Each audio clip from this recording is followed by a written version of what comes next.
What is up, wrestling fans? Welcome to another Pay-Per-Viewpoint, because we just don't fucking end, of the Smark and Smack Talk podcast. I am your host, as always, Tony Mango, and joining me, as always, are Robert DeFelice. What's up, everybody? And Callum Wiggins. Fighter, it's spelled F-I-G-H-T-E-R, you fuckheads. Well, there you go. All Elite Wrestling. They screwed it all up. Yeah, total failure. Don't even bother watching in October. It's just gonna collapse. It's just another TNA. TNA spelled T-N-A, not A-E. Yeah, so we were talking Fyter Fest. We clarify Fyter Fest 2019, but this is the very first one. Maybe the very last one. I don't know. We're going to talk about that. You think it's happening more than once? I don't see this happening more than once now. We'll talk about that in a minute. But what this essentially is the second All Elite Wrestling pay-per-view event. It is free for people that can log into Bleacher Report Live, basically Americans at this point. USA! Yeah. It's a pre-July 4th present, I guess. I don't know. But I'm sure it's cheaper elsewhere and all that kind of stuff. So it's something that is another thing to talk about. We're going to run down all the different matches that are on the card. There are 9 matches announced, although one of them is not necessarily officially confirmed. It's kind of strange. And obviously we'll break that down, but we're going to talk about what we think about the card, what we think about the match predictions, run down all the other kind of stuff like we normally do here. And we obviously invite you to do the same in the comments below. So if you are on YouTube, go ahead and do that. And while you're there, subscribe if you have not done that already and ring that little bell for notifications. If you are on the audio only side of things, then leave us a rating and hop on to either the YouTube channel and do all that, or go to the page on smarkoutmoment.com and leave your predictions there or anywhere else that, tweet at me or do whatever, have fun. That's what this is all about. So let's talk about those questions we just brought up. There are a bunch of different things to get into, one of them being the name. Fyter Fest is a parody of the Fyre Festival. It was F-Y-R-E. It's a complete train wreck that they made a documentary about, and I think that if you have not seen it, you should definitely check it out because it's very, very interesting, very, very fun. Have you guys watched the documentary? I have not. It's been something I've wanted to watch on Netflix for a while because I like watching train wrecks, and I just haven't gotten around to it yet. But I can't imagine that anything we see here will be anywhere near that level of disaster, unless it's just meant to be. I'm not familiar with the Fire Festival. Really? So, no, it's not something that I pay much attention to. Like, I'm just like looking up now, just to have a look a bit. It feels like seems like one of those things where like a guy pretends that he's having a big party on his Facebook page or whatever, and he invites tons of people and they just arrive at someone's house. Just that sort of thing. But I imagine it was pretty bad. Long, short end, whatever of it is essentially, and I didn't hear about this until the documentary, and Caroline was just sort of like, you got to watch this documentary. It's fucking hilarious. And I was like, about the Fyre Festival? What's the Fyre Festival? And I'm assuming that this is something like a Burning Man or whatever, and it's just going to be like, hey, this thing is created and every year they do whatever. And I'm like, why do you want me to watch this? This is whatever. Essentially, this dude, he decided that he was going to make this big, grandiose, mega celebrity, you gotta be there, if you're somebody, you're gonna be there type of thing, with I think Ja Rule was the other one that he was like mixed with. And they advertised, like, they had all these like hot supermodel types like on Instagram doing these videos that were all talking about like Fyre Festival, like, ooh, we gotta go there. And they had this whole hashtag and this like this big like promotional setup. You're gonna have these like expensive villas, you're gonna have all this kind of stuff, and it's just didn't happen. So all these people had booked these like thousands and thousands of dollars worth of money on these plane tickets and on these rental different things, and they were given like a slice of cheese on bread in like a styrofoam container, and like little tents that did not hold up very well. Little tents that had mattresses inside that were completely soaked in rain. Like, this is a complete fucking bomb. And when they announced Fyter Fest, I was just like, that's hilarious. Like, the pre kind of setup of everything with the whole like the women dancing and like in the bikinis and everything on like the trailer for this, and it's like these women actually won't be here and all that. I thought that was absolutely hilarious. So I love the name. I mean, it'd be quite funny if like they do that and then instead of a wrestling show, they just show a bunch of just like I don't know, like they completely troll just the rings people. there. Yeah, just the rings there, and the ropes are all broken and stuff like that, and just people just turn up, and it's just like I don't know, 2 people just standing around the ring for 2 seconds and then walking out to the back or whatever. It's just that would be the ultimate troll. But I don't think they'll do that. Would laugh so hysterically hard if if they had like a tent set up and it looked like the white tents and it just had like a mattress in the ring and that was it, like some wet soggy mattress, a cheese sandwich, like. I'm hoping they at least tease that. Obviously, I hope they don't just deliver that because they wouldn't want all the fans to get like to riot at the end of it. But just to tease at the start, just to go like maybe just hand out cheese sandwiches to all the people in the audience and stuff like that, and they just hold it up during the matches and stuff. That would be hilarious. Like they really should do that. You walk through the entrance ramp and it's a giant tent. You just come through the tent. If this continues, what do you think? Because like right now, that's a parody of something.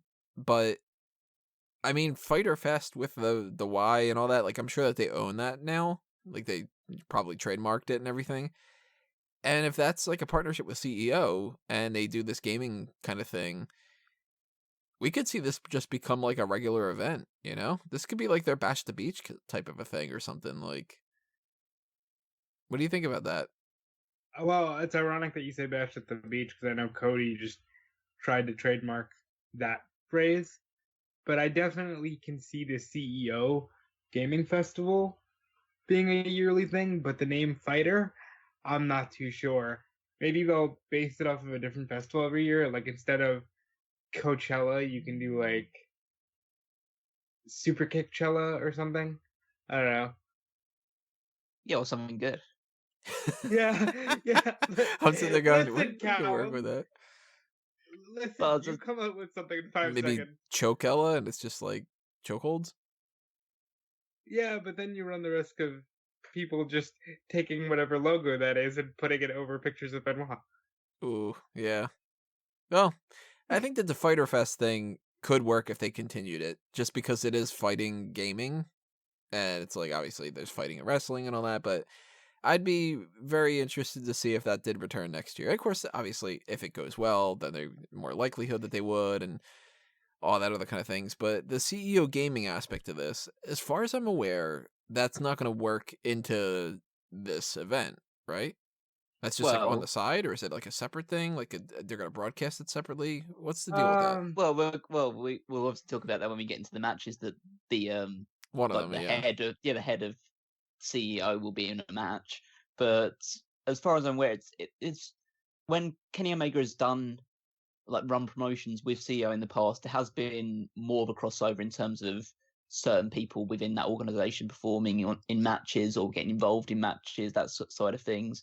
And obviously Omega and the Bucks have a long like gaming background as well. We've seen their stuff that they did with the New Day during conventions in the past. So I think if they're smart, they'll keep it reasonably separate, but just try and intermingle it a little bit here and there. But I don't think it'll be too heavy-handed. Well, I mean, like, they're probably not going to run anything on this actual thing, right? Like, the gaming side of things isn't going to be like, hey, in between matches, we're going to have, like, these 2 people fighting and show those clips or something. That part of it is doubtful, unless it's something specific to, hey, earlier in the day, Kenny Omega was at the Street Fighter tournament, and here's a clip of that, Yeah, I'd imagine they could do something like they do run a 2 to 3 minute video clip of maybe a tournament that they hold in the thing, and then it's just like cut together and they just show the person winning either a Street Fighter or Mortal Kombat, because Mortal Kombat recently came out, so they could do something like that, and then just say give a prize to the winner, and then you could show them in the audience celebrating in a front row seat or whatever.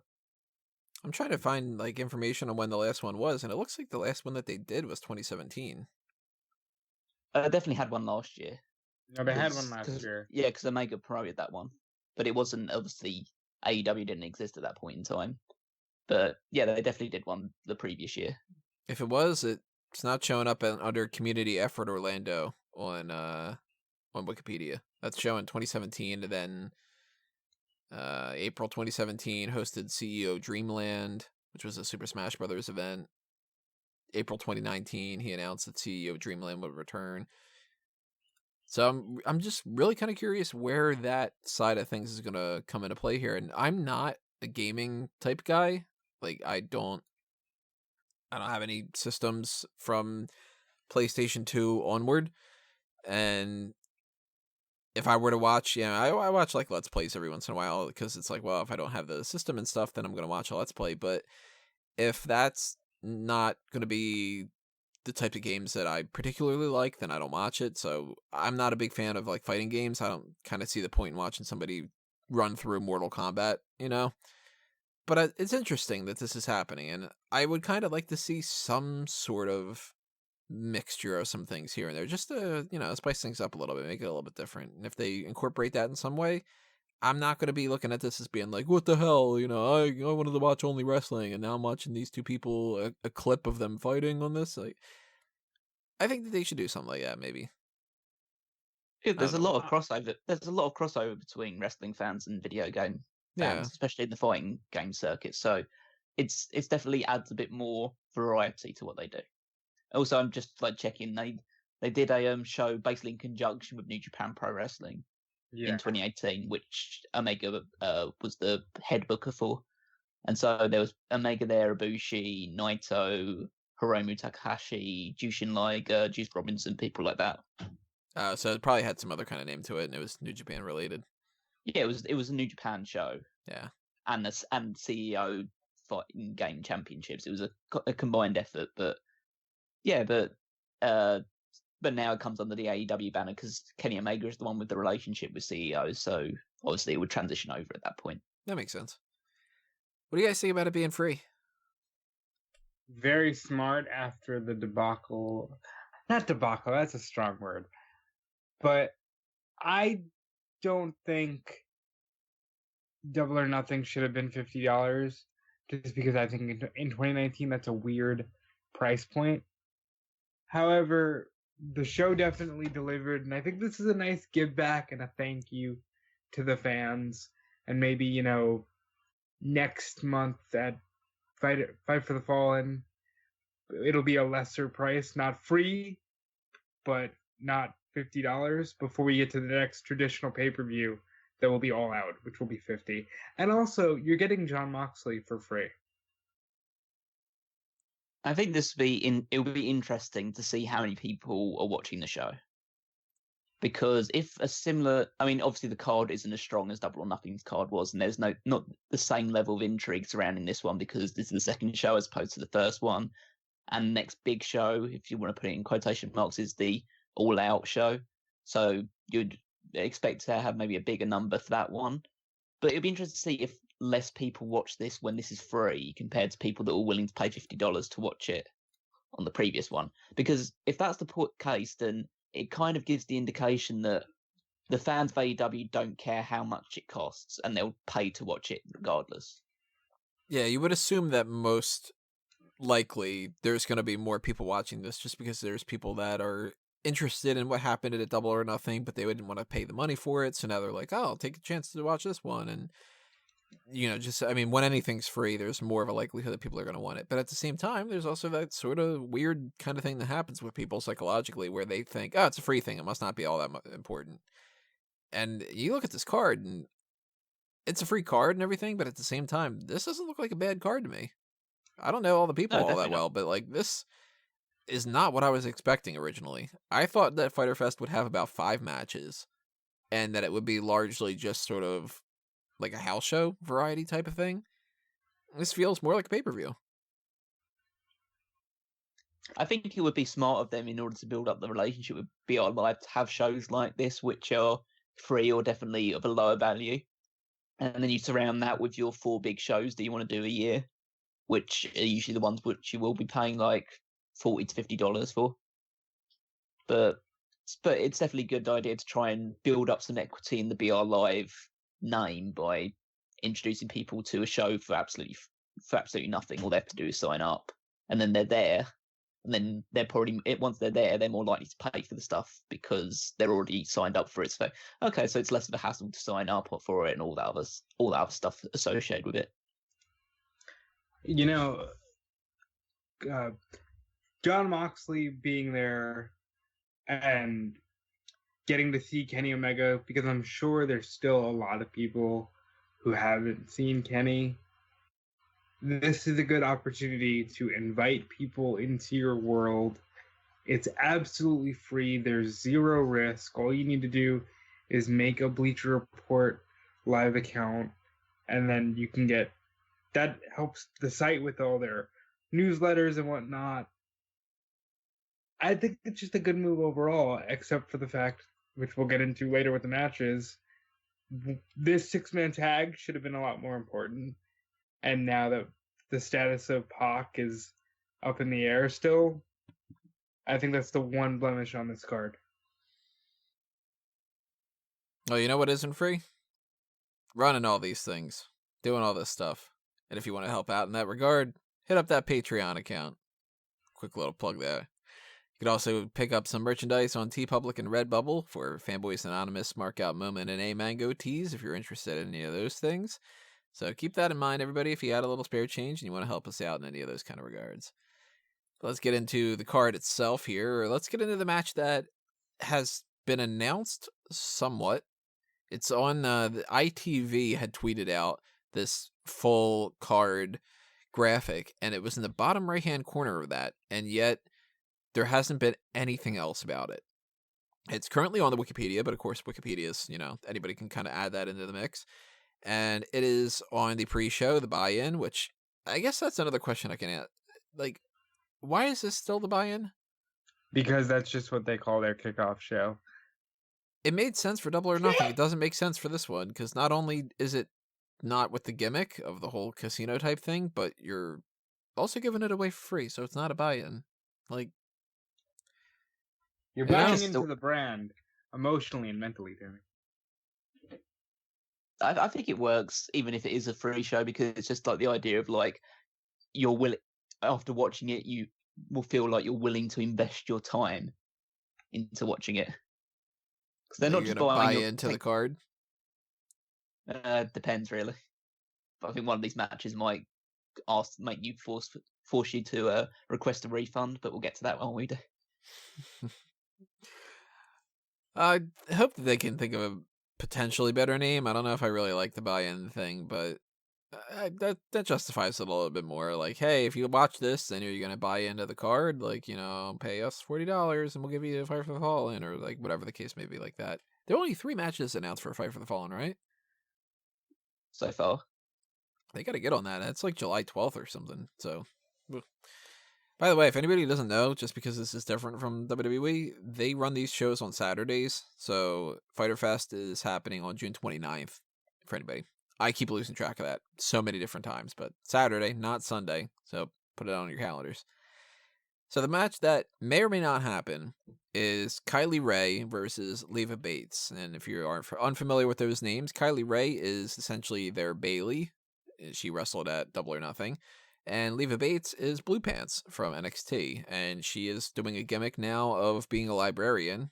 And that's a thing. So I guess this is just sort of coming out of nowhere, right? Like there's no build to it that I'm aware of, right? I haven't seen any build.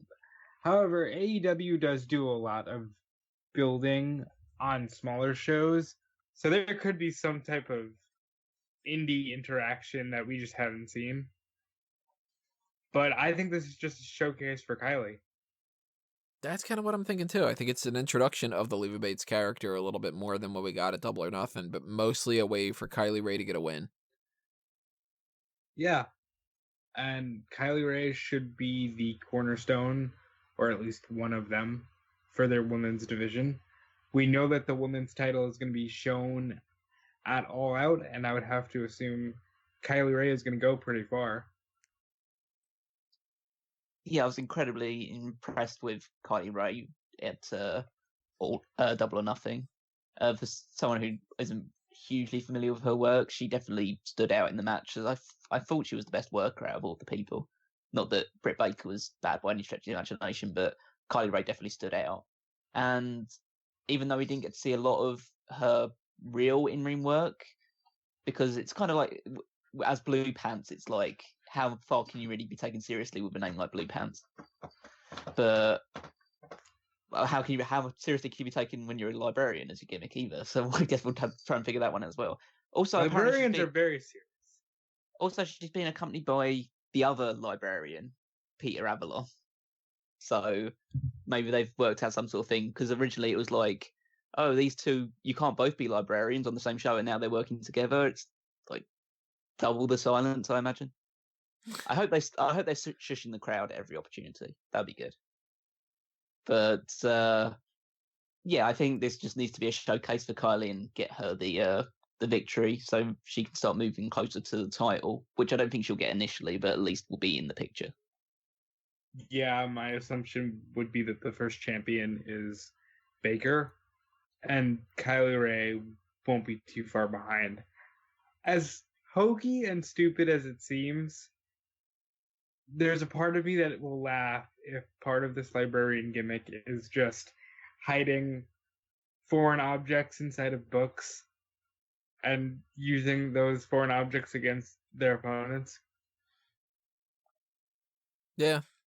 Maybe have like her finishers like the bookmark or something like that. Like you can kind of turn it into the skid and make this a little, I mean, it's going to be hokey, but at the same time make it sort of fun hokey instead of stupid hokey.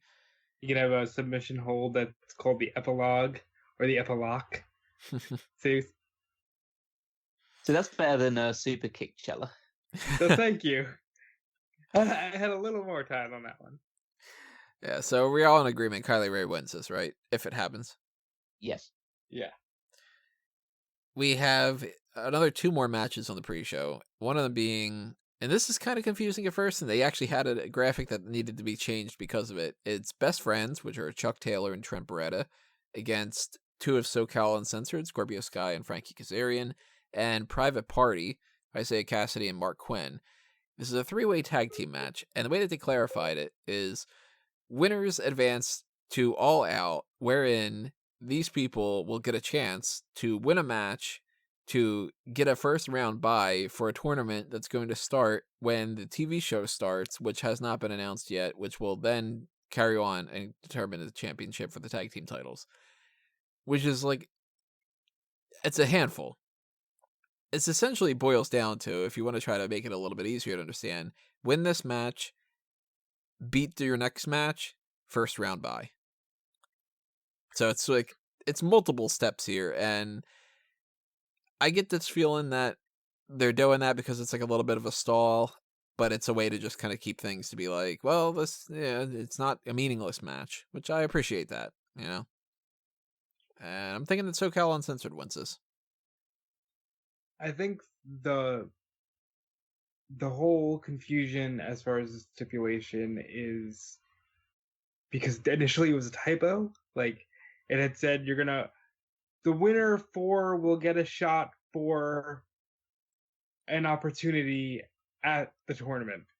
But really they're just saying, hey, we have tag team titles coming. Pay attention to this match, is the gist of this. I think Best Friends win, and then they go on to All Out to lose to the Dark Order, who are the tag team that jumped in at the end of the Best Friends Double or Nothing match. Yeah, the Super Smash Brothers was their original name, right? Yes. Yeah, so they obviously had to change that for copyright reasons. So I see Best Friends winning here just to carry out that, and the Dark Order getting the bye makes the most sense because so far they are the definitive heels of the tag team division. I don't think the stipulation was difficult to understand because there was a typo in it. It's difficult to understand because it's fucking stupid. This is straight out of Russo level TNA, and I don't want to shit on them too much about it, but I will say that when there's a stupid stipulation, it's a stupid stipulation. Why does like the team that wins this match only get an opportunity at a bye? Why can't they just win a bye out of this one? Is there another team in the next like show that is also going to get an opportunity to win a bye, so they face whoever wins this match to earn the bye?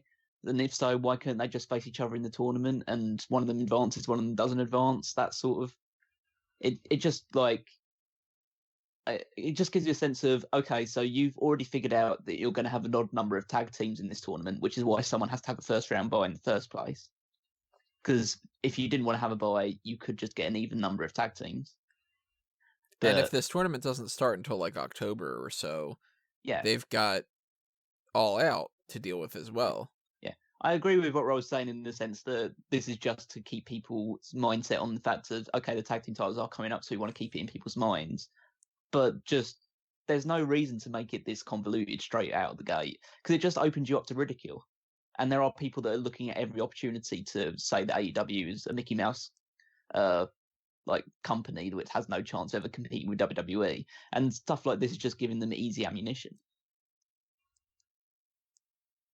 But I would say that out of the choices available, Best Friends make the most sense, just because I would personally go with SoCal Uncensored just because I think they have the most equity surrounding them.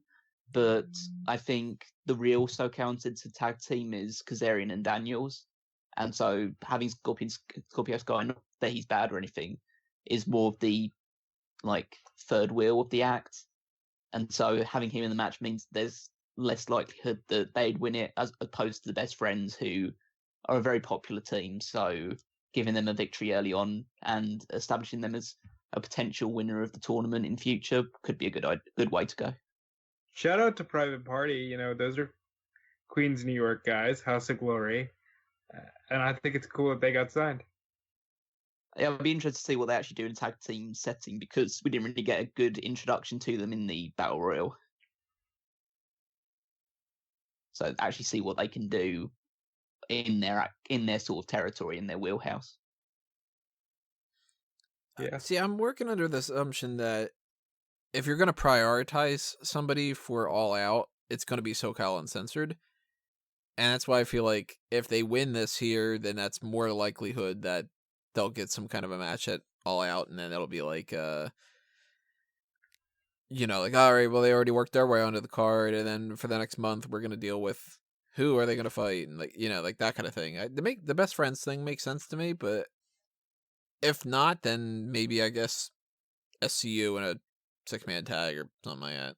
Well, yeah, I think that there's also the opportunity of, if let's say that they decide to do another first round bye qualifier match for on a Fight for the Fallen, you can put SoCal Uncensored back into that match just as a different pairing.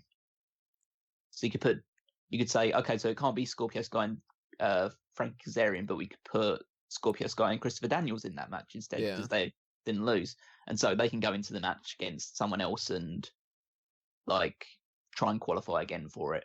Whereas the other two teams, you can't really put them back into that match because they already lost the opportunity.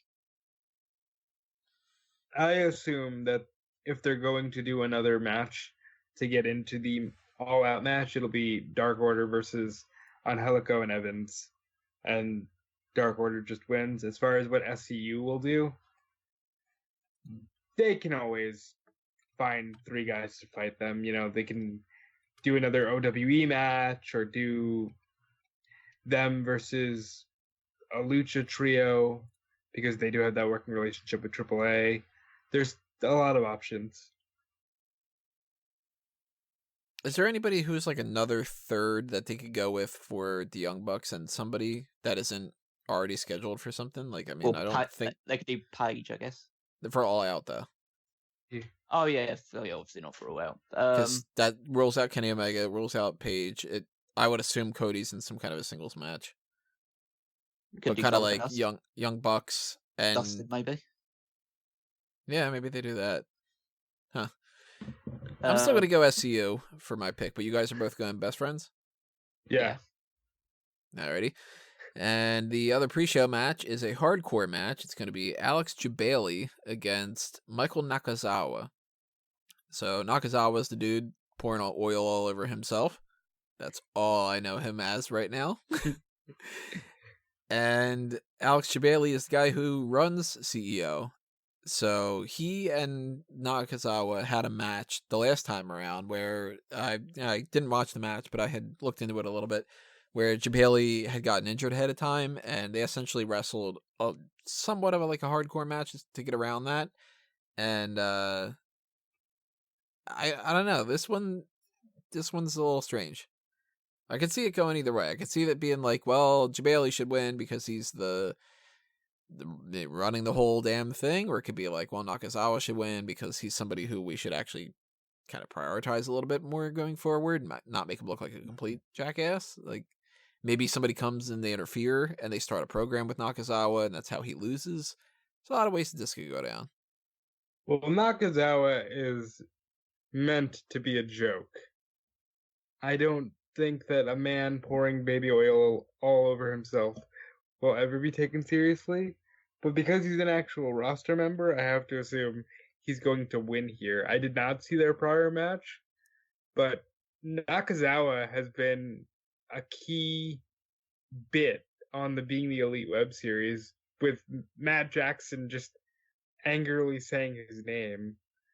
So at some point, I think the payoff for Nakazawa is just getting in the ring with Matt Jackson. But mostly, he's going to be a joke. However, the other guy isn't even a real wrestler, so Nakazawa needs to win here. This is, again, I don't want to come across too negative, but this is really stupid. And Yeah. it's just, and I think most people would end up agreeing with it, because this is just Kenny Omega putting one of his friends who runs this thing into a match, even though he's completely untrained. And it's not like, this is completely different from All In when you had Stephen Amell turn up. That guy has a celebrity power behind him. He definitely has some sort of appeal. There's some intrigue of seeing him compete. No one knows who Alex Shibeli is unless you're familiar with CEO. And if you're familiar with CEO, you're probably going to watch the show anyway because it's co-promoted by it. So you don't need to see the guy who's in charge of it wrestle. And no one else who knows who he is. And it's just going to be... It's one of those instances where you see promoters put their buddies into matches because they have the power to do so.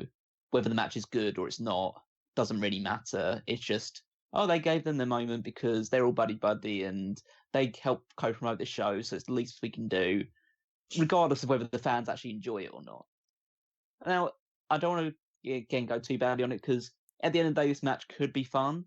I've never seen either of these two really. I've seen Nakazawa in bits and pieces wrestle. I've never seen him have a full match yet, other than I think I've seen one match that he had with Kenny Omega that was a complete joke, but of course it was.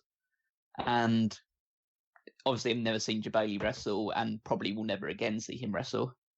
But so let's talk spots here. Do you see something like an arcade joystick up the ass, or like a baby oil slip and slide into a nut shot? I potentially see what Shibeli doing stuff that every promoter does when they're in a match, which is just do popular finishing moves. that are easy. So we'll probably see a rock bottom or a stunner at some point in this match, or super kick. Yeah, super kick. Yeah, there'll definitely be a super kick in this match. He'll probably try and go for the one-winged angel, and then it'll just I imagine. I don't think I'm going to enjoy this match. Somebody, and I'm assuming Shibeli because he's the games guy, should just pull out a classic Nintendo and just crack Nakazawa over the head. Those things are heavy looking, and I can imagine you can get a nice pop off that.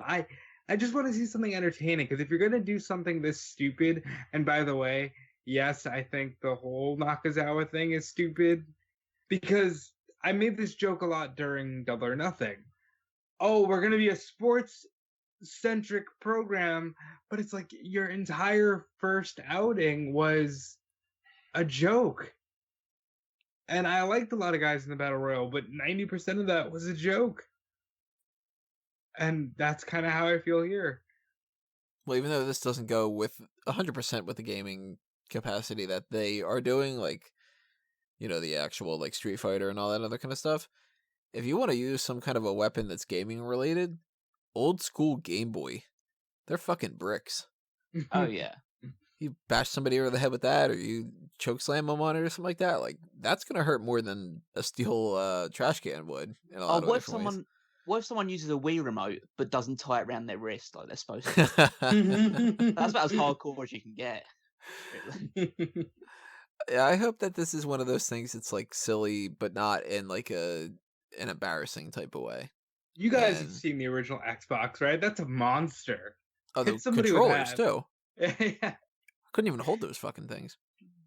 But it's also gonna depress me if they start doing that stuff, because they're just destroying classic video game systems, and that's like a part of me hurts like watching that, because I think I could have that gaming system. Like I don't know what I'd use it for. I'd probably just gather dust on my shelves or whatever. But just to have it, a classic Xbox, they cost money, to get hold of this stuff again. That is true. But now I'm just envisioning taking the wires from controllers and tying somebody up in the ropes. Or planning on doing that and realizing that it doesn't reach. Something like that, yeah. Like, oh no, wait, my plan is foiled. And then that's when you take the Wii remote that's not around your wrist and just throw it at the guy. What if they take a break in the middle of the match and just pull up 2 chairs, and then on the Titantron they have just like Street Fighter on it or whatever, and they play a game of Street Fighter and one of them loses, and then they has to lay down for the other guy? What if the match doesn't get started right because it's not working, so the referee has to blow on it? Oh god. There you go. We can have fun with this. This could be absolutely terrible, but it could be fun too. Really quickly, just want to throw it out there for anybody that's interested. If you are interested in the gaming side of things, and we are, covering different topics and stuff, you're going to find that on fanboysanonymous.com, because every once in a while I put up something related to gaming. It's very, very rare, but I do have plenty of different things that I am interested in working on. Like, I wanted to break down this whole idea of the Sonic racing thing and be like, this makes no sense. Why are they in cars? I've been wanting to work on this idea that I've had chipped away at a little bit here and there, but reformatting the Pokedex and having it make a lot more sense, where you give people different typings and you add extra little evolutionary branches and some different things like that. I've been wanting to do that. I've been doing some notes here and there and stuff, but hey, time keeps, making a fool of all of us. So fanboysanonymous.com is where you're going to find all that stuff. If you head on over there, you will see a YouTube channel, a Facebook, a Twitter, and all the other kind of things like that. I mentioned before the Patreon, I mentioned the merchandise shops. All that stuff is on there. fanboysanonymous.com. Go ahead and follow all that. Sonic is in cars because it makes everything fair, because he no longer has the advantage.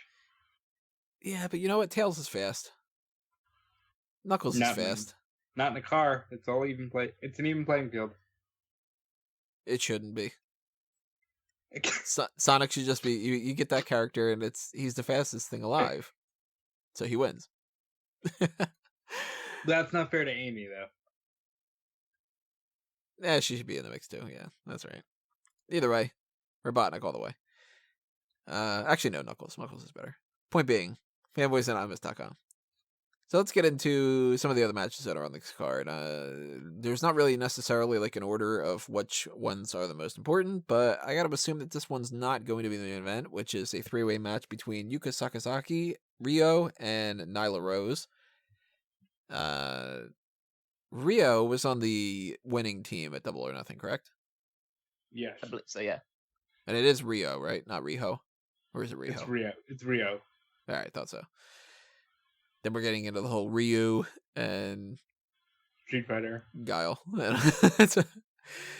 Nyla Rose, I thought, was somebody who could potentially win that previous match they had before at Double or Nothing, and she failed to win that because that went to Britt Baker. But I'm thinking she's winning here. I think that Yuka and Riho are there just to kind of mix things up a little bit, and this is a way to spotlight Nyla. 100%. I do know that Riho is close with Kenny Omega, so if I had to pick one of the Joshi to win over Nia, it would be Riho. But I think this is a showcase for Nyla, who has gotten some positive press with Sports Illustrated because of the whole transgender thing, and Nyla is the star here overall. I think you guys are absolutely right with Nyla winning this match, because she's the only one who's fundamentally signed with AEW. the other two are just freelance essentially through Kenny's connections to Japan and everything else like that. So it makes most sense for Nyla to win if you're going to present her in a more prominent position going forward. I wasn't impressed with her in Double or Nothing in terms of her actual ring work. I think she spent most of the match outside the ring. And anytime she was in the ring, she didn't strike me as anything particularly impressive. But she's got two women who would be probably more than likely to throw themselves around to being like the powerhouse in the match. So I'm sure we'll see a lot of power spots from her against the other two. I absolutely adore Yuka Sakazaki. She was one of my favorite parts of the entire Double or Nothing show. Was she the one in the Freddie Mercury mustache? No, that was she was the one in the like the magical girl outfit. She was the Bailey of the mix. Yeah, the really like cute one wearing like some sort of like genie magical girl outfit. Got it. Yeah, she was so much fun to watch. Riho was great as well.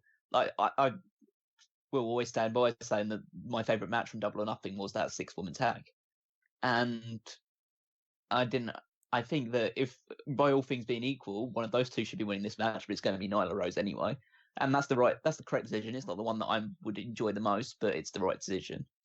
So yeah, I'll go with Nyla Rose as well. Hikaru, what's her name? Cheetah?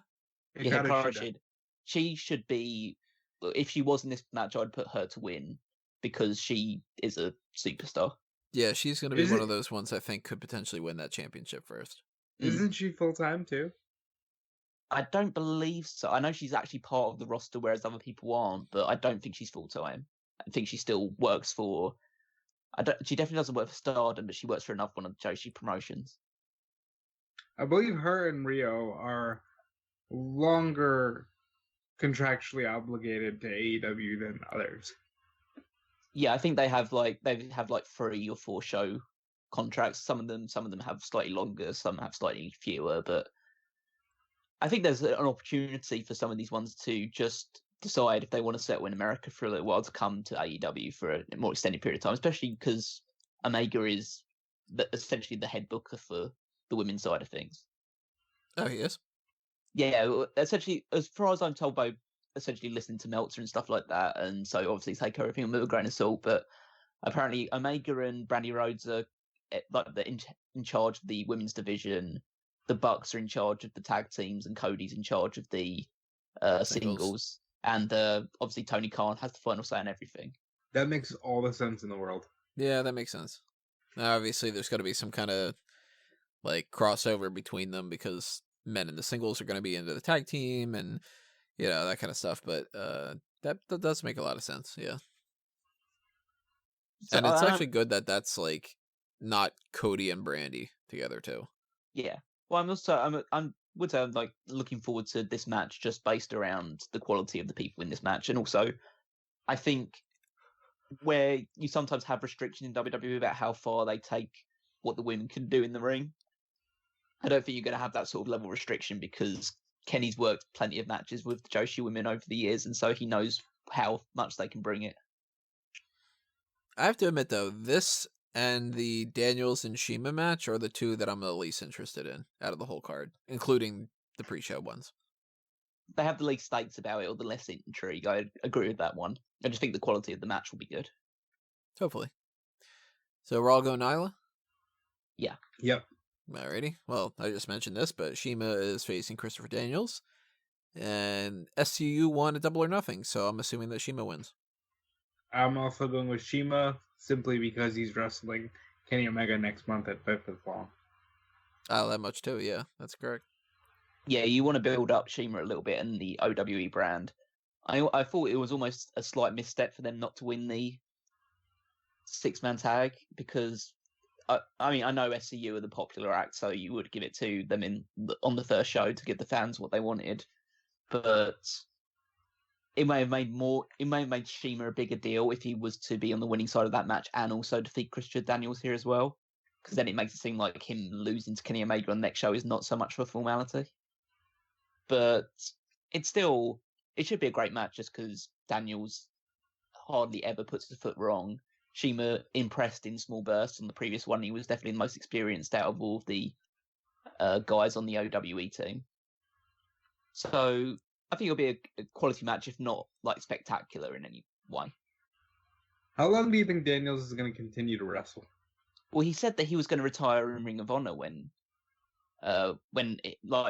either this year or last year, if you'd still stayed in contracts with them. But then AEW comes along, and Daniels is already like head of talent relations, so he's already got a job there beyond his actual wrestling capacity. But I think considering the fact that they're working a schedule where, especially at the moment, where it's not very many matches, I think he could probably go for another 2-3 years. But I would never tell him to stop at any point. It's up to him at the end of the day. 3.5 years. I don't know. Random guess. The dude is a vampire, though. Like, he's been going for so long, and he's really good at what he does. Yeah, I'd be quite interested to see him go till 2023, because that would be like 30 years in the wrestling business. Would be pretty good way to sign off. I would assume, I guess, he just wrestles as long as he feels like good. Yeah, he doesn't just like no more ladder matches, and you'll be fine.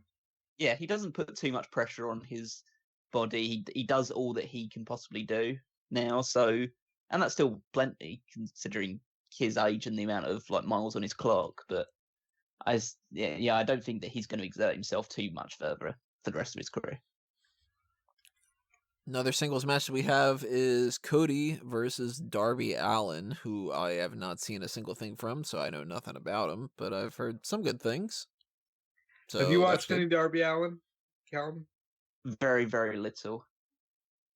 So Darby Allin is, or was, now that he's with AEW, a mainstay of the Evolve promotion.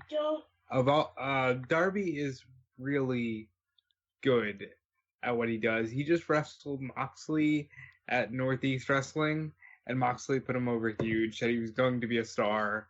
And to me, I haven't quite wrapped my head around the gimmick.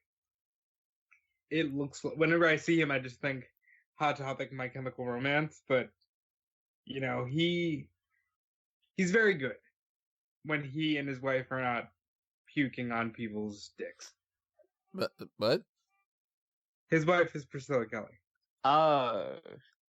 Okay, that makes sense then. That's threw me off a little bit there.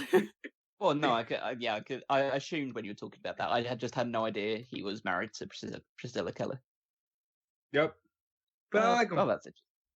I'm just looking at his Wikipedia page now. Apparently, when he was in Evolve, he had matches with Velveteen Dream and Cassius Ohno and Roderick Strong.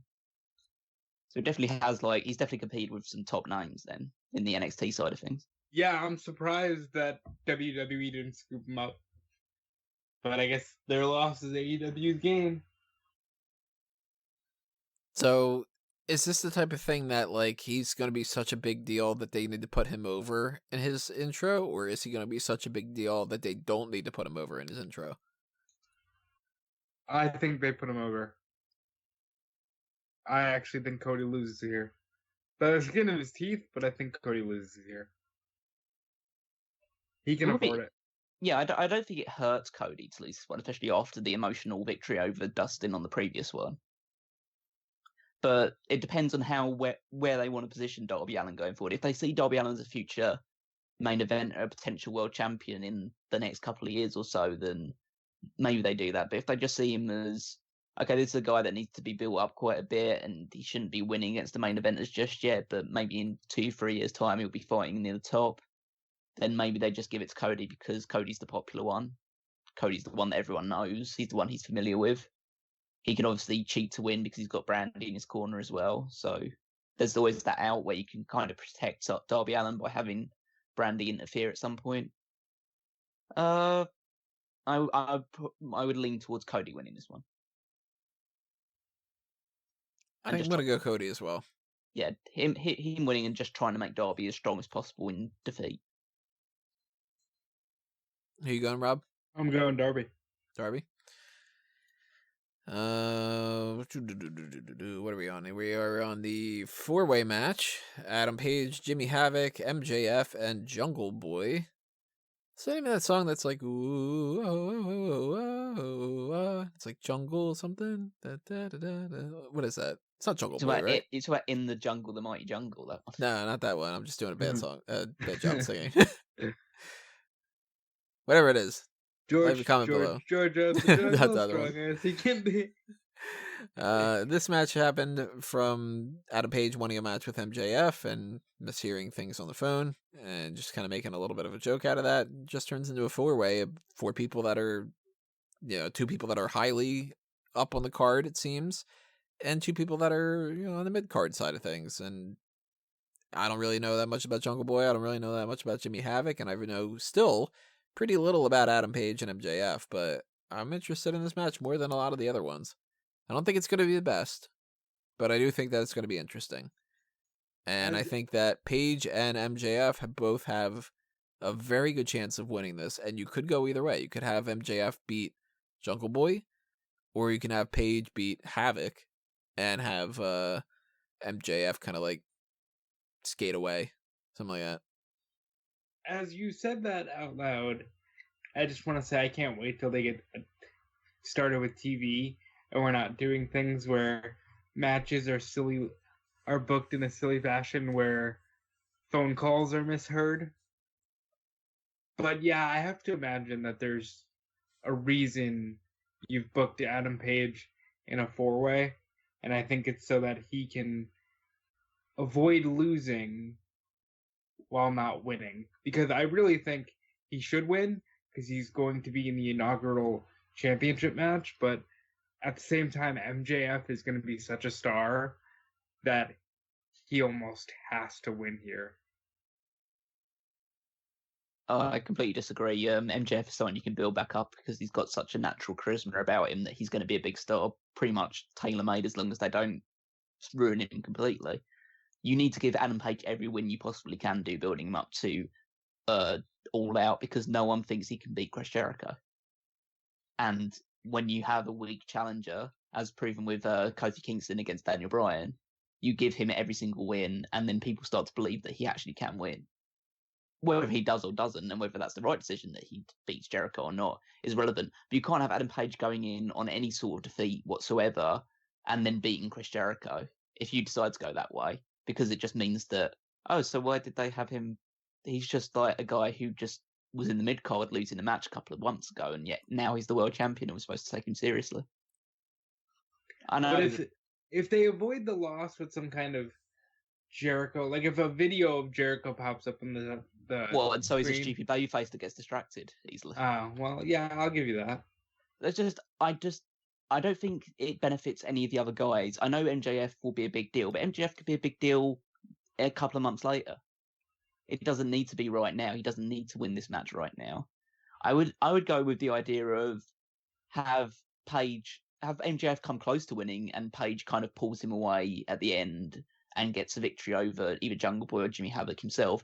MJF gets pissed about it and decides that he wants to have a match with Adam Page, puts his title shot on the line at Fight for the Fallen, and then you can do that instead, and then you have Page get a strong victory over MJF, and MJF comes back later on.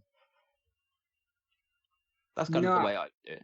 I don't even understand, if we're being really honest, why they felt compelled to make this a 4-way, or why, for that matter, they felt compelled to have Jungle Boy and Jimmy Havoc get involved in the segment with MJF, Adam Page, and Bret Hart. This could very easily be MJF and Adam Page, and if you really want to have Jungle Boy and Havoc showcased, just find somewhere else for them to be. I think this is just an indication of where they see people on the card right now. Obviously, Adam Page will be fighting in the main event of the All Out show, and so he's seen as like a bigger deal. And it seems that MJF will be positioned in a similar level, maybe just a tier lower, as one of the top heels of the mid card. But I think it's an indication that they see a big future for both Jungle Boy and Jimmy Havoc as part of the show, and that's why they're given this platform to perform. Is Jimmy Havoc a babyface or a heel? Does it matter? Yeah, it doesn't matter right now. Because that can kind of change my perception of the match, because I lean more towards the idea that Paige wins by pinning Havoc, and MJF is like who Adam Page is kind of going after the whole match. But it's like, oh, you didn't quite get me. Like, you pinned Jimmy Havoc and you got your win and whatever like that, but you didn't really beat me and whatever, that kind of a thing. Like, that way they can like hold off and they can do the MJF thing in the future. But if he's a babyface, then that doesn't necessarily work out the same, because, I mean, babyfaces pin babyfaces, it's perfectly fine, but there's a little bit more oomph to that if he's a heel, and then they can kind of like maybe do something like Adam Page and Jungle Boy against Jimmy Havoc and MJF for a Fight for the Fallen in a tag team match. You know what I mean? I understand, Well, but he's likely. Go ahead, Callum. I was just going to ask the question: who is a heel on this card? No, and I was gonna make that joke that, oh well, it's 2019. Tony, evolve your thinking, because they are very neutral with the heel and face right now in All Elite Wrestling. I was working under the assumption that Jabali was, that Darby Allin might be, kind of de facto that Joey Janela was, and that Nyla Rose was, and Leva Bates was, and SoCal Uncensored. With the exception of maybe Bates, it's all neutral. Really? Well, it's not even neutral. They're all baby faces. Because even like Nyla Rose? Well, yeah, the idea is, at least the way that I'm imagining right now, AEW as a promotion is a babyface because they're against WWE, who are the heels, and that's how people are envisioning the argument right now. That AEW is the young upstart that everyone is getting behind. WWE is the evil, vindictive heel that is booking their own shows against AEW stuff and is producing terrible, low-key content or whatever. It's just that sort of thing.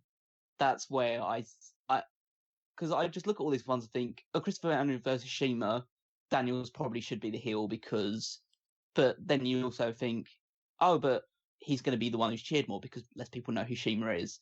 And Cody against Darby Allin, well, Cody plays heel in the last match, so he'll be heel for this one, but nobody knows who Darby Allin is and everyone really loves Cody, so they'll probably end up cheering for Cody. It's just the idea that every single person on this card will probably get a spot where they're treated like a babyface.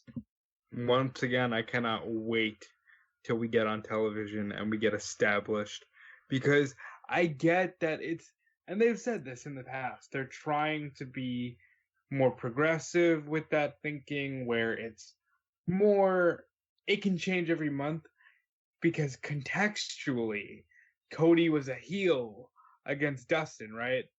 But contextually, he'd be a babyface against Chris Jericho. Yeah, Jericho's the only real heel. Jericho is the definitive heel, and that's about, and maybe MJF. And MJF obviously as well. MJF and Jericho are the only two real super established heels on the entire brand. And God bless him for that. Maybe Brandy as well, actually. Yeah, she was definitely heel at Double or Nothing. Yeah, and so by de facto then, well, we got Awesome Kong as well, if she's essentially like being managed by Brandy at some point as well. But I just think that at the moment, because they don't have a TV and they're not booking specifically babyface and heels just yet, they're just putting on good matches for people to enjoy and getting engrossed into the product. They're not, most of the people on this card will just be treated as babyfaces and given cool spots to do. I'm going Adam Page, gun to my head. Yeah, Adam Page should win this one, and I would hope that he does. Because it's what should happen, I'm going to say Adam Page, but I won't be surprised if it's MJF. I mean, it's certainly not going to be Jungle Boy. No. Yeah. He's not what it is. It would really surprise me if it's just kind of like, oh, look at that, Jimmy Havoc wins, or like, that would just be like, what? All right. They're still in an eggshell, and this is personal perspective. They're still in a eggshell time period for me where don't just fucking do things to do it. Make sense out of things. Double or Nothing was great, but I'm not naive, and you can fuck this up very easily.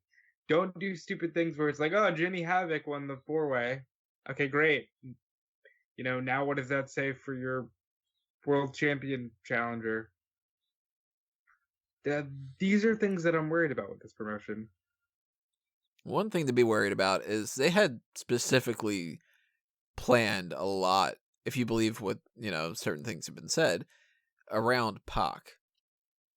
And not only was he not at Double or Nothing, he's not here either. And they replaced him in this 6-man tag team match with Laredo Kid. He's teaming up with the Lucha Brothers, Pentagón, and Fénix against the Elite of the Young Bucks and Kenny Omega. So one of the big matches that was supposed to be not only at Double or Nothing, but at Fyter Fest, then I'm assuming in some fashion a Fight for the Fallen, and then of course at All Out, just gets thrown out because Pac is not a part of that. And Laredo Kid, I know literally nothing about, so to me, that's a downgrade for sure. I mean, like I mentioned at the start of this, it's the biggest blemish on this card.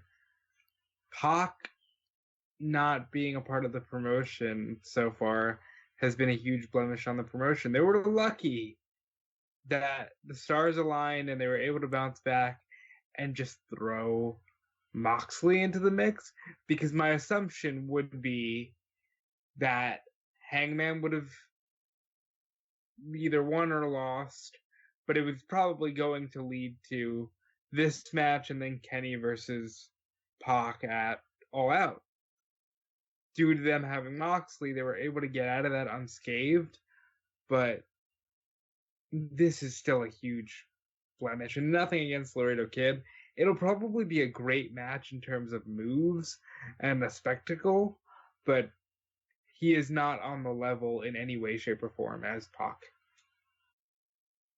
No, definitely not in terms of notoriety, but by all accounts, this guy is very good in the ring, and that's the reason why he's been plucked out. Essentially, from again what I've heard, he had a fantastic match with, I think it was El Hijo de Fantasma on a recent episode of AAA or just a week, one of the weekly shows, and the Bucks saw it and decided that they had to bring one of them in, and because Laredo Kid is the only one with an American American visa, he was brought in instead.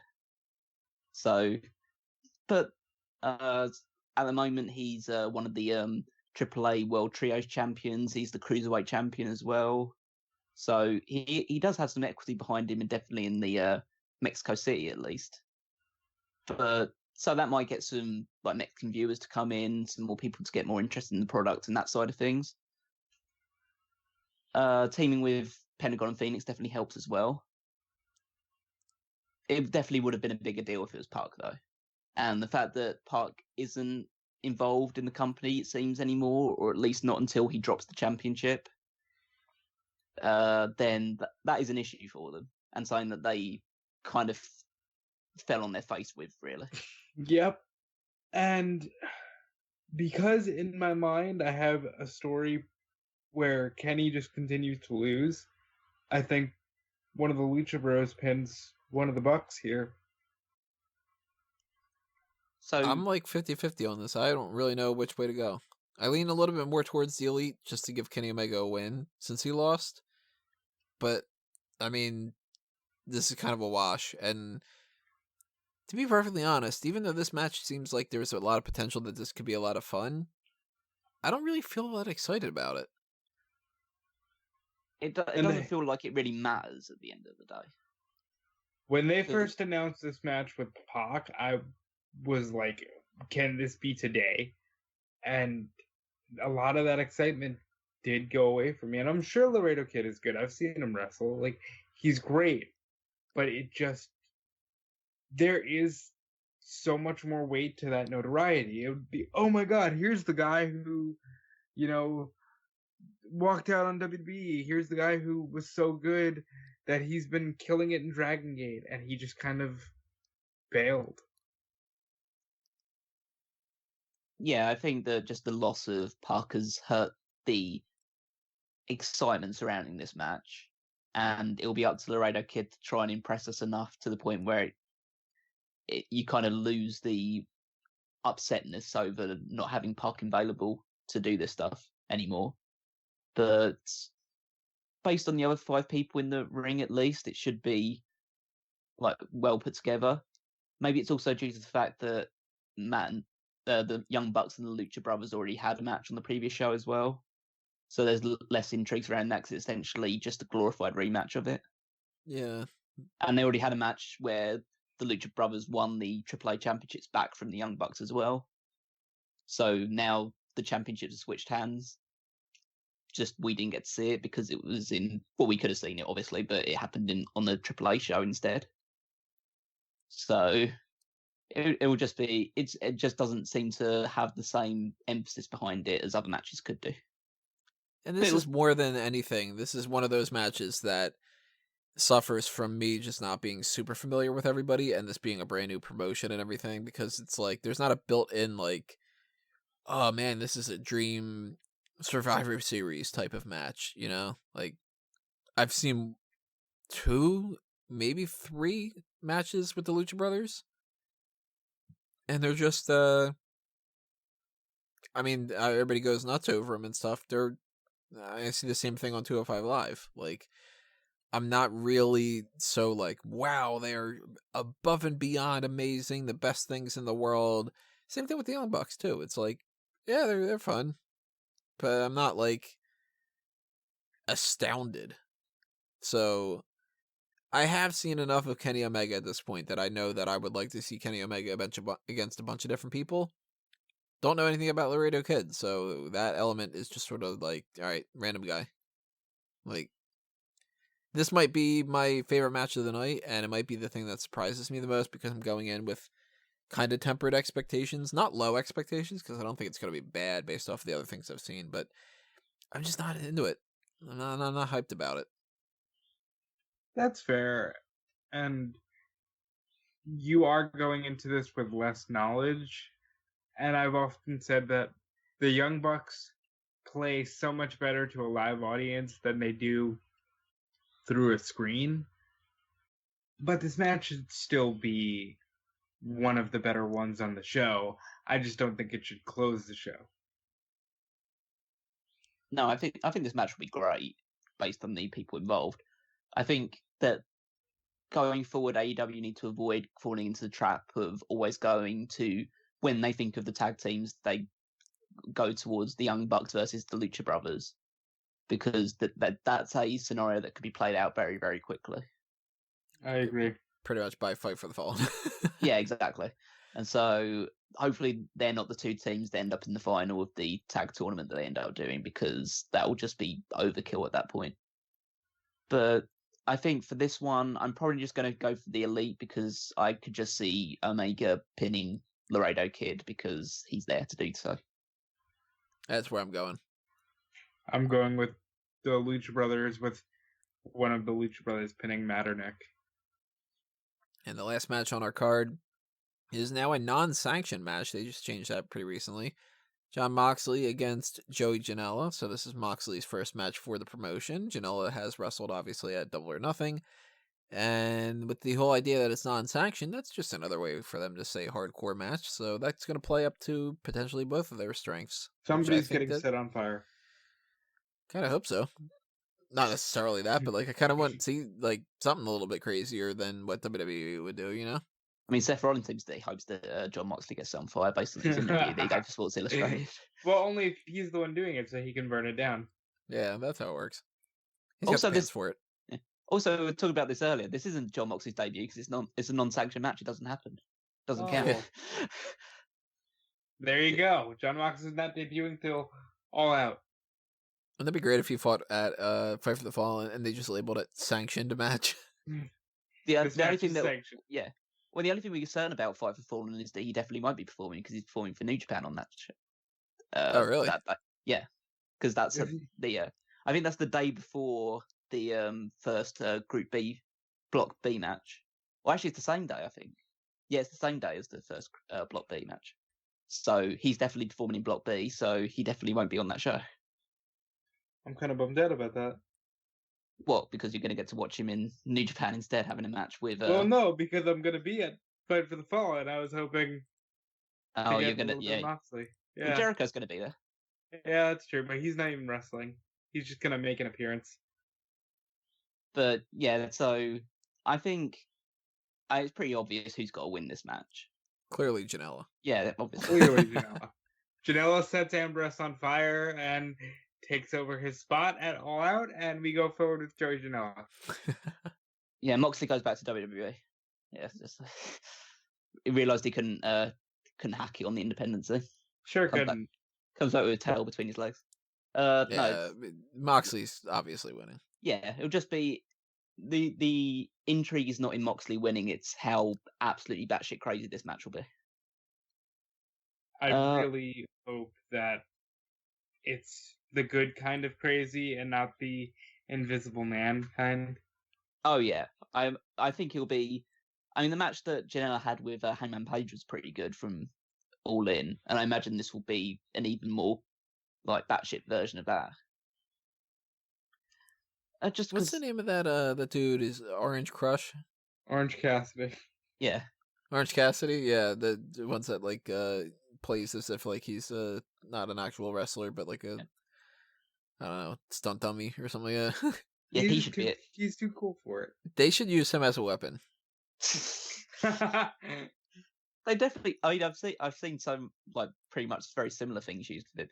I saw I can't remember. There was I don't know whether it was shared in Mega Maniacs, but there was a video clip going around of a match that I think he had for I can't remember the promotion it was, but it was essentially him against this masked guy, and he fell asleep in the middle of the ring. Yeah, I've seen that. Yeah, and it's like he falls asleep, and so the guy tries to pin him while he's asleep, and he rolls over in his sleep and stuff like that. It's just absolutely ridiculous. Like he should definitely be at All Out. The fact that he's not on this show is slightly disappointing, but I think on this one, I mean, they've definitely got to do something with a Cracker Barrel, right? Is that sponsored again by them? I don't know, but everything seems to be sponsored by Cracker Barrel. I hope Cracker Barrel is not sponsoring them again. But in that case, then I hope Ambrose drives Janela through a cheese platter. No, because I just part of me just gets some inane pleasure about the fact that they just can't get that barrel out of the ring, and it just gets to really just like start laughing at, oh my god, you can't get this barrel out of the ring. But this time it'll be because the Invisible Man is under the barrel, and the Invisible Man cost John Moxley the match. Maybe they can do the fighting game kind of like switch over where it's not necessarily a fighting game, but if you're working with gaming and you're working with barrels and stuff, throw Donkey Kong into the mix. Oh yeah, unbelievable. I mean, I'm also interested in what Penelope Ford does in this match as well, if she's involved. If Ambrose wasn't a married man, I could see him making a lot of passes at somebody like Penelope Ford, because that's what he used to do. He was kind of a sleazy guy before going to WWE. I can see with Renee Young's sense of humor, he just does it anyway. Yeah, Renee might be into that. Yeah. I mean, look at Penelope Ford. Yeah. There you go. So, Renee, I couldn't help myself. You know what's funny? I just thought about. She's dating now Kip Sabian, whose gimmick is super bad. That's what he calls himself. So she's like upgraded. Movie? Yeah. So she's upgraded from the bad boy to super bad. Like she's gonna totally date Ultra Bad next. Like if she's going through a bad Pokemon evolution or something. Does that mean she ends up with Mike Tyson, the baddest man on the planet? Could be. Maybe she's a little bi and she ends up with Ronda Rousey, the baddest woman on the planet. Things can happen. It's AEW. You never know. Yeah. This match better be good. And I know that's pretentious to say, but they went straight for this match, and this could have been built up like an extreme dream match. So if you're going right here and you're going to take the rules out, then there better be a lot of crazy shit. And not stupid crazy like with Nakazawa, but, real crazy. Like, nothing that I've seen from Moxley's, like, re-emergence back on the independent scene gives me to suggest that this match will be bad in any way. He looks so much more motivated than he ever was in these last few years in WWE. And he's actually wearing gear. That's my favorite thing about John Moxley now. So cigarettes involved or not? Oh yeah. If somebody's getting They need to use something to set it on fire. Yeah. Fire. I'm expecting a lot of fire here. I don't know why. I'm imagining that there's going to be some sort of spot which is either a pile driver or a DDT off a ladder through 2 tables. It'll probably because be that was the Moxley thing on the DDT. because that's what they did in the Page match, right? He did his finisher through 2 tables, which is a reverse pile driver essentially. Yeah, through he 2 also tables. didn't Janela also powerbomb Rush, and Rush fucking no-sold it. Like he powerbombed off a ladder. Oh yeah, that was that Janela? That was Janela. Oh yeah, that stupid spot where he powerbombs him off the ladder through 2 tables, and Leo Rush immediately gets up because fuck selling psychology. But yeah, I imagine that we're going to see a lot of things which would normally end in kill. Normally not just end a match, but kill a person being kicked out of this one. But at least they'll stay down for a couple of seconds beforehand. I think we'll see thumbtacks. I think we'll see barbed wire. I'm expecting to see barbed wire, maybe a chainsaw, or have you seen that clip of Ambrose just getting his head fucking sliced with? I don't know. It wasn't a chainsaw. What do you call it? Almost like a weed power whacker. drill. A weed whacker, probably. With what the fuck? Who does that shit? Well, if you watch some of the shows that I watched over WrestleMania weekend, a lot of independent guys that have no other skills. And Ambrose has skills. So I don't want to see him die. No, but I like to see him especially going into G1. He's got to save himself for G1. That's the most important thing, really. That is true. And so I want to see a lot of violence, but I don't want to see somebody die. Unless that person is the Invisible Man. He can die. Maybe they incorporate the cheese sandwiches in this match. That'd be good. Oh yeah, I'd love to see them him just beating him with a tent. Maybe if they get a tent spike or whatever and put it through one of their hands or whatever. Oh, you mean little finger sandwiches, and you just take the toothpick and you just shove it through the guy's hand? Oh, that'd be worse. Or if they put a toothpick through the flaps between the fingers. That'd be like how they did on Jackass, where you used to do paper cuts between your fingers and toes and stuff like that. Yeah, that was terrible. I could see them doing that sort of thing because Janela's absolutely insane. This was the match that I out of all of them, the one that I'm the most excited to see. Whether or not they do super crazy stuff or if it's just a regular hardcore match, this one's definitely got my attention the most. I know in a recent independent show, Joey Janela did an elbow drop through a couple tables while doing the you guys have seen the Superhuman videos, right? He actually yelled "fuck this shit" before jumping. So I'm hoping we get a little bit of that because those videos are just a guilty pleasure of mine. So basically this match is for the juggalos and this match is 100% for the juggalos and juggalettes. All right, everybody. Well, that's Fyter Fest. So we will see that on Saturday. We will do a post show for that, and the podcast, of course, will pop up when that pops up. So again, if you hit that subscribe button and you ring that bell, you will be notified of when that podcast is up and ready for to be listened to. Same thing with Facebook and Twitter. All of those are at Smark Out Moment. And we will talk about some other things in a minute, but let's give these other fine gentlemen a chance to plug some other stuff. Callum? Well, first of all, you can find me on Twitter at Wigmeister14. On smarkoutmoment.com, you'll be able to check out all the weekly articles, including the power rankings, which I'll be working on at some point. I'm quite busy over the next couple of days, but I'm sure I'll be able to pump it out by Friday at the latest. So be sure to just hop by the website, check that out. And then 2001 A Wrestling Odyssey, this will be recorded. This, for context, is being recorded on Thursday. We're recording the episode tomorrow, and it will be out over the weekend. So amongst the myriad of other podcasts we've done this week, there'll be another edition there for June, where we'll just be going over the news that happened during that month. What's the status of how WCW is progressing? June was also the start of Tough Enough as well, so we'll be talking about that as well. And a review of the 2001 King of the Ring, where Kurt Angle and Shane McMahon almost killed each other. So if the Moxley and Janela match resembles that in any way, then we're in for a good show. Oh, yes. Very good show. For me, well, I'm sorry, are you done? Oh, yeah. Other than the fact of just checking out all the other episodes of 2001 as well. But yeah, that's it from me. Well, for me, you can follow me on Twitter and Instagram at DudeFelice. You can check out eWrestling News. We apparently have an exclusive Q&A interview with Kurt Angle. He's talking all about his new movie, Chasing Molly, his WWE status, and much more. So go ahead and check that out. You can also check out the WrestleZone Daily. I'm on that show Monday through Thursday. Today was a big news day for those unaware. We're definitely going to be talking a lot about Eric Bischoff and Paul Heyman for now until the end of time, probably. So check out the WrestleZone Facebook page and check out all the weekly articles on Smark Out Moment. The Triple Threat will be coming up. It'll be surrounding Fighter Fest. So look for that, I would say, tomorrow. And yeah, that's it for me. Back to you, Rigatoni.